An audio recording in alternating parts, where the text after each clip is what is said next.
Hello everyone and welcome to another live from the workshop. So last night I couldn't sleep, so I was just going through my bin of parts and I've put this guy together. Now, although he is very crudely made, a very crudely made mess of parts, some of you might recognise him as Kahler-Tek from a town called Mercy, and that is who he's going to become. So to give you a basic rundown, it is overall a Temple Primeval figure with a 10th planet Cyberman arm that I had loose.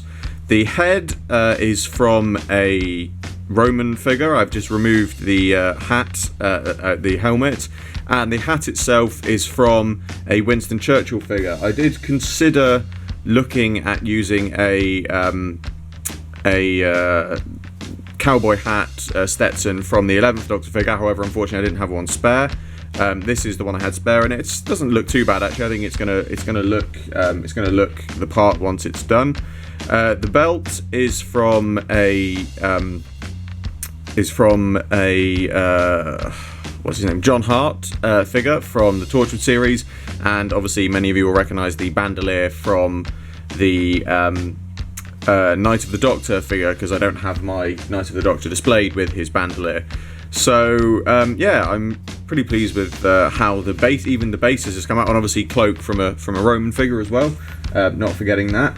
So first things first, actually, is I'm going to do the sculpting of the head and also some of the right arm, and then I'm going to get on to starting to repaint it overall. But I want to do the sculpting first because that is going to take the time to dry. So let's get on to that now.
And here is my finished Kahler-Tek figure.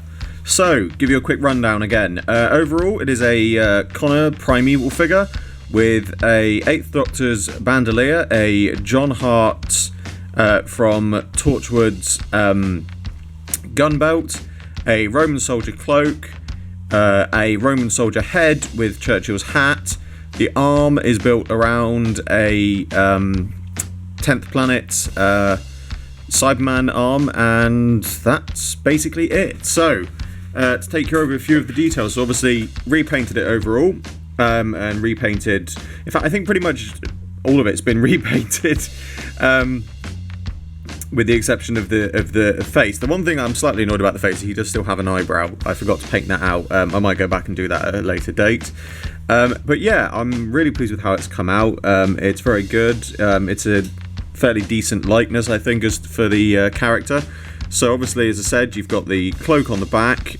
He's got his silver fingers, which he has. If I can get a close-up, I'm going to move the camera back slightly. Close-up on the face. I'm very pleased with how the sculpt of this has come out, and obviously it does wrap around the back as well. I would have liked to have used a Stetson 11th Doctor Stetson head for this, but unfortunately I didn't have one spare at the time.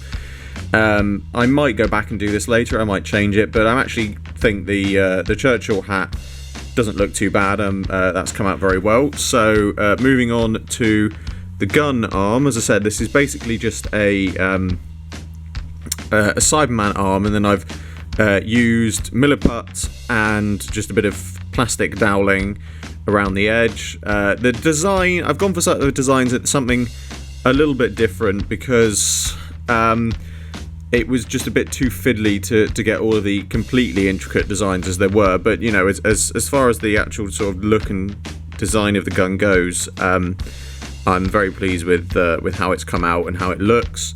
So I've also painted on a bit of skin tone. It doesn't match up exactly, but in the light it doesn't look too bad. And then I've also painted up the arm slightly brown because technically he doesn't actually wear a cloak. He wears like sort of half a like a Western duster. So I decided to sort of try and evoke that by using the spare parts I had. Yeah, as far as it goes, there are edges and parts of it that I think are quite sort of rough and ready, and that I probably could have done a bit better if I'd had the right parts. But this was literally, as I said at the start of the video, just when I couldn't sleep one night, I just decided I'll go through my bin of parts and see what I can come up with. And it turns out that I could come up with this. And as far as some of my less accurate customs go, this is probably actually one of my better ones, and I'm very pleased with how it's come out. And it's nice to have found a use for the 8th Doctor's bandolier as well, because as I said, I don't have it on my 8th Doctor figure, so it's nice to have found a use for that. And I'm also, I have to say, I'm very pleased with not just the arm, but I'm very pleased with how the head sculpt has come out as well, because that was quite fiddly and difficult to do, and I'm very pleased that came out so well. And again, you know, it's little inaccuracies here and there. As I said, the eyebrow, obviously I've made sure he's got his little eye tattoo thing. Yeah, it has its areas that could have done with a bit of improvement, but just generally, you know, you look at it, and if you know the episode A Town Called Mercy, you would look at that and you would know that is Kahler-Tek. So I am very, very pleased with how it's come out. As always, I hope you enjoyed this video. Like, favourite, subscribe, share, it really helps me out a lot. I salute you all, and I will see you with another video very soon.